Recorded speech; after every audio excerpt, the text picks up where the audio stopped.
What's going on, everybody? Welcome back here to the channel. I'm Sean Davis, and Jalen Hood-Schifino is turning heads and continues to impress at training camp. The Lakers actually step foot on a basketball court tomorrow, which is insanity.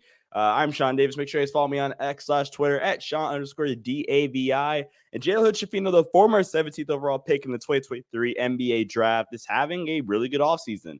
He's recovering from a back injury that he suffered last season and required him to get surgery. And we've only heard great things about Jalen Hood-Schifino. Here's what Rui Hachimura had to say about JHS. Jalen has been great. I can see he been putting a lot of work in his body. He got way stronger. I can see that he's just more confident. I know he been got a surgery a little bit in over the summer, but he overcame, and yeah, I think he looked good. He looked strong, so healthy. So yeah, I like it. You've mentioned a couple times now. Now, this is super important for the Lakers, in my opinion, actually.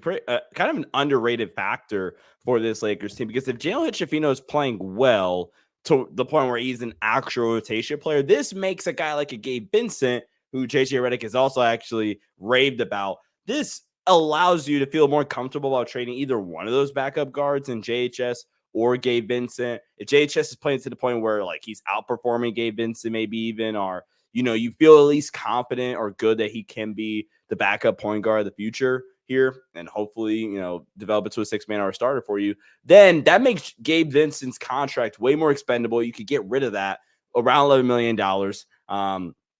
Now, JJ Redick did also say that he wishes he had 10 of Gabe Vincent's, which I consider really, really high praise.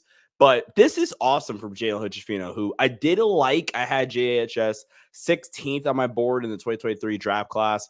Even though I didn't love the fit for the Lakers, I did have, and my draft reaction would, probably tell otherwise. You would think I didn't like JHS, but I did. I just didn't like him in LA necessarily.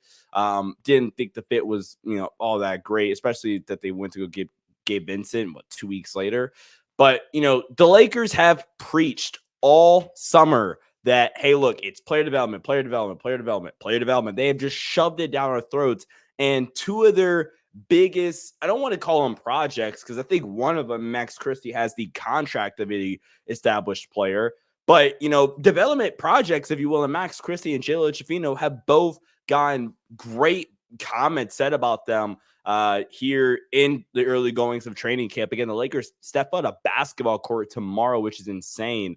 And one of the things I think I'm looking for with JHS is to just play within his game, right? I think what JHS did really, really well at college, I think he was always kind of controlling his own pace. He was always he was able to operate within a mid-range game, hit the quality of shot that he really wanted.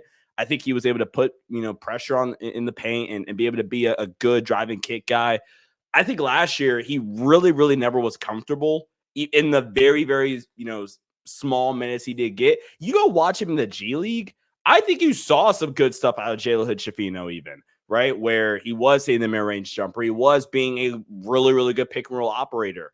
That's another thing that I highlighted when evaluating him in that 2023 class was his ability to operate out of pick and roll was legitimately like top 5, top 10 in that class. First guy that comes to my mind is like an Anthony Black from the Magic and formerly of Arkansas, Nick Smith Jr. maybe. There's a few other guys, but Jalen Hood-Schifino legitimately was a pretty good college prospect. I think he still has some tools. He has the size to be a bigger guard, not extreme athleticism. And you combine that with the Max Christie, who Max Christie has all the traits, in my opinion, to be KCP light, right? Where I could spot up, catch and shoot threes. He has the ability to, create in terms of like a spot up scenarios where he catches it, maybe attack the closeout, one dribble pull up, things like that.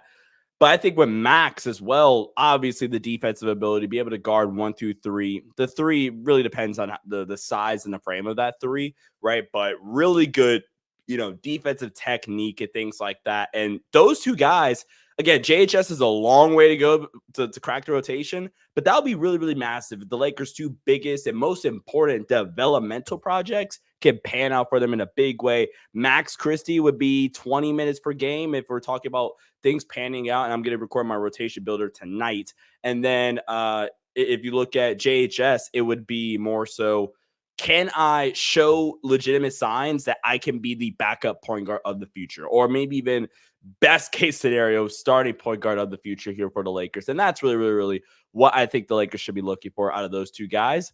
And again, Lakers basketball is back tomorrow. So the content schedule here, we're going to be having my rotation builder. We're going to do a preview. We're going to do a preview show for tomorrow night's game against the Timberwolves.